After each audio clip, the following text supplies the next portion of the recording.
Alright, we're going to talk about a new kind of angle that we can have in a circle, which is called an inscribed angle.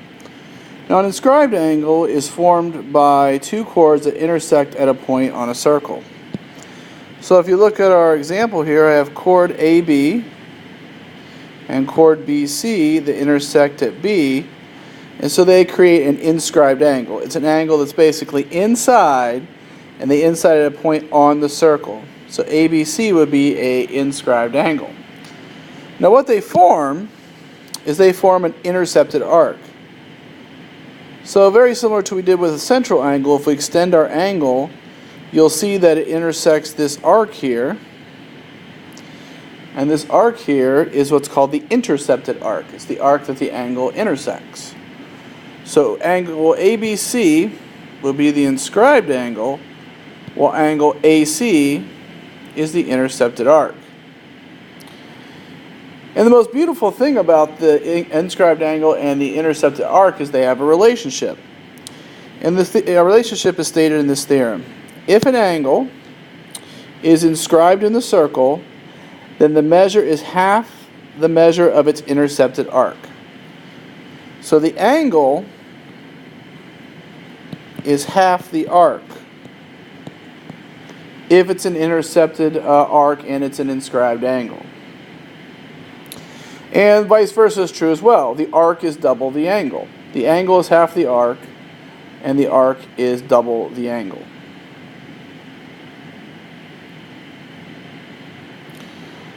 So here are a couple simple examples. So example 1 says find the measure of angle BAC, which would be this angle right here. Now you'll notice this angle is an inscribed angle. It has a vertice on the circle, two intersecting chords at a point. Now the arc is 100. Well, we know the angle is always half the arc. So this would simply be 50. So the arc is always double the angle is always half the arc. So if you look here in example 2, it says find the measure of arc BC. That'd be this arc here. We have the angle of 10. Now the angle is half of the arc. So we're thinking half of what number would give us 10 degrees? Well, that would simply be 20 degrees.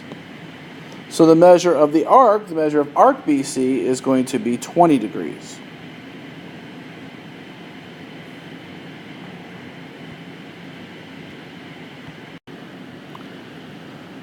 Okay, let's look at our example down here where we're trying to find lots of different angles. So the first one says, what's the measure of angle A? So angle A is this kind of angle right here. Now that intercepts the arc that is 160 degrees.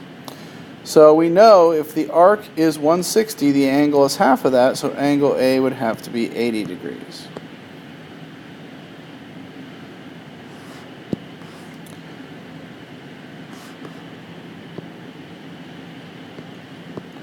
So angle B, which is right here, if we extend this, angle B intercepts the arc that is 90 degrees. Well, half of 90 would be 45. So angle B would be 45 degrees. Now angle C, we could do lots of ways, but I'm going to notice that I have triangle ABC, which has to add up to 180. So I could just take 180 minus 80 minus 45, which will give me 55 degrees. So using the fact that that's a triangle, I could find that angle. Since I have two of the arcs, I could have also found arc AB right away because I know all the arcs add up to 360. But now that I have angle C, I could also use our inscribed angle theorem where it says, okay, if this is 55, if the angle is 55, then the arc is double that, so 55 times 2 is 110. And the nice thing is, if I want to add up 110, 160, and 90,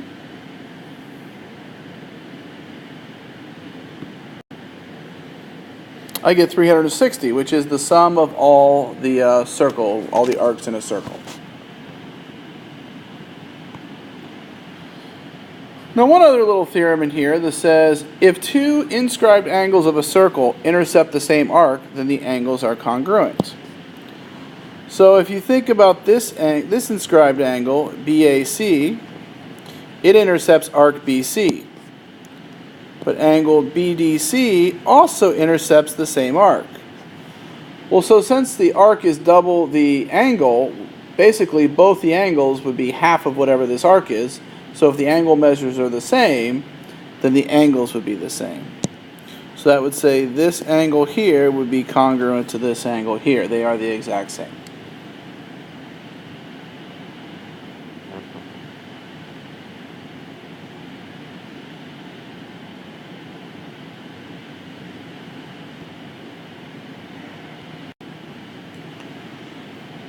Couple other minor theorems.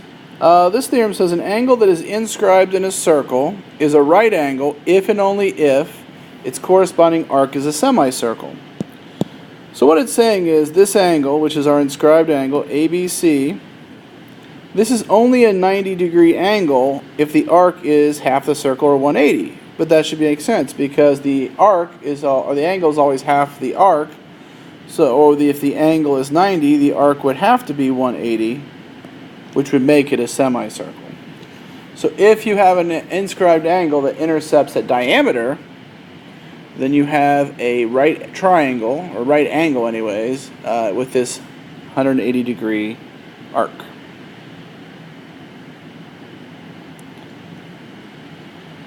The last theorem says this: a quadrilateral can be inscribed, so a quadrilateral is inside the circle if and only if its opposite angles are supplementary. That means the angles across from one another must add up to 180. So that would be this angle and this angle. So if this is to be inscribed, angle D would have to be 75, because 75 plus 105 are the only ones that add to 180. And if that's 85, then this would have to be 95. If it's any other angle, then all four vertices would not be on the circle. Remember what it means to be inscribed. It means all these vertices are exactly on the circle.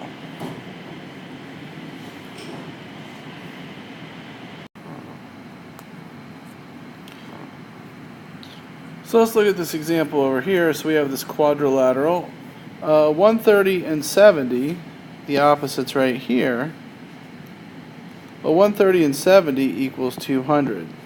So this basically means there's no circle that I could put around that would touch all four vertices. So this quadrilateral could never be inscribed.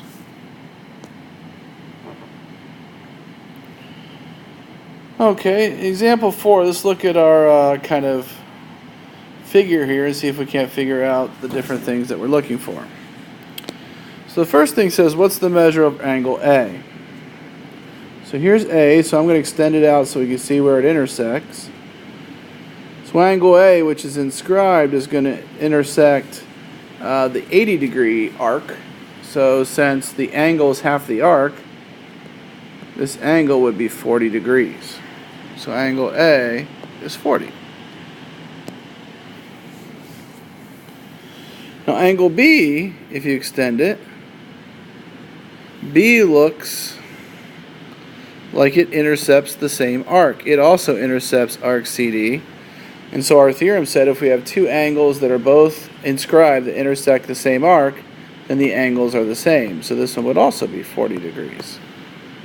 So we'll draw 40 on there so we know where we're at. Angle C, if I extend, I really don't see because angle C would intercept here and all the way down here at A. But I can find it a little different way, because if I look at this triangle, I'll call it triangle Y right here, I know two of the angles, 60 and 140, so I can find the third angle in this triangle by doing 180 minus 60 minus 40, which is going to give us 80. So angle C, or this angle here, would be 80. Okay? Now the benefit of that is we know that in this other triangle, let me blow this up a little bit, that this angle would also be 80, because they are vertical angles, which are always congruent. Now, it doesn't seem like we've done much to get to C, but we're actually right there, because now if I look at this triangle here, then I have two angles, 40 and 180, or 80. So if I do 180 minus 80 minus 40, then I get 60. So angle C would be 60. So I kind of use some information about the circle and the arcs, but then I kind of use just some theories about triangles to get that angle C was 80. So now it says, what is arc AB? Well, if I look at the circle, arc AB, if I follow it back, that's from here to here, that goes back and that has an inscribed angle of 160. So since the angle is 60, double that would be 120. So arc AB would be 120.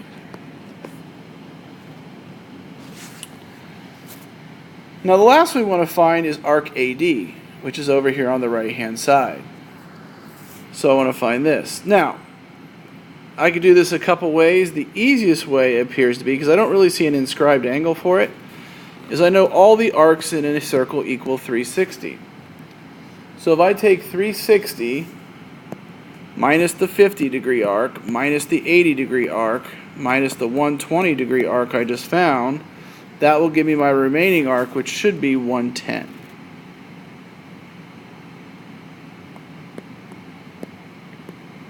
So since I can use the angles or the arcs, this arc is 110. Just doing again, 360 minus this arc, and this arc, because those four arcs make up the entire circle.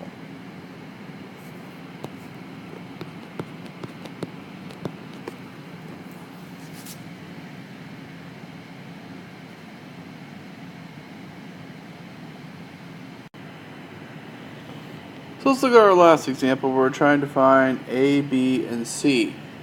So it looks like A is an angle, B is an angle, and C is an arc. So first I'm going to start by finding A.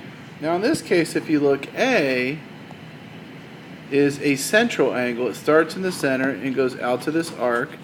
And central angles are not half, central angles are the full amount. So if it starts at the center, it is the exact same as the arc, so this would be 50. So A is 50. So write that up here, 50 degrees. Now B we can do it a very interesting way. What I see here is this is a straight line. And two angles that make a straight line always equal 180. So if I do 180 minus 50,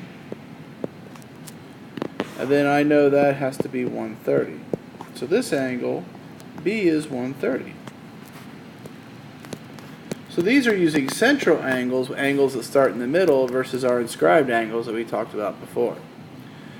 So now we need to find arc C. But if you look how nice. If I look at the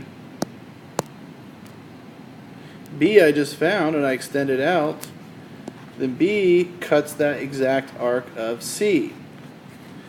So since it's in the middle, the arc is exactly the same. It's not half, it's exactly the same. So if angle B is 130, then arc C would have to measure 130 as well. So C is 130 as well. So again, you're not always using the inscribed angles. You have to be careful whether your angle starts in the middle, making the arc the same, or if it starts on the edge, being inscribed, where the angle is half of the arc. Alright, if you have questions, please let us know about inscribed angles.